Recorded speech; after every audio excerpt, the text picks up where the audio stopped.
everyone. Welcome to our vlog titled Probabilities Draw Challenge. We are Group 2 from grade 11 Prudence. I am Rochelle Nunez. I'm Geraldine Candare. I'm Natalie Nicole Oludang. I am Ruben J. Avil. Today, we will demonstrate probability and histogram using a simple activity. Inside the box, we prepared 10 pieces of paper. 6 paper say win and 4 paper say loss.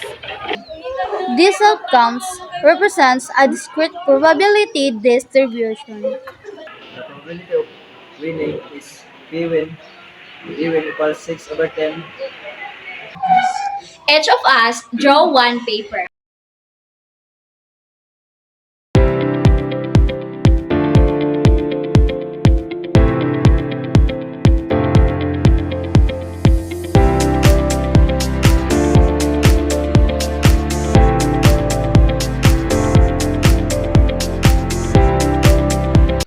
Our results are win 3, loss 1.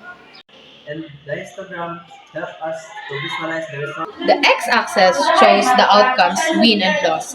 The y-axis shows how many times each outcomes occurred.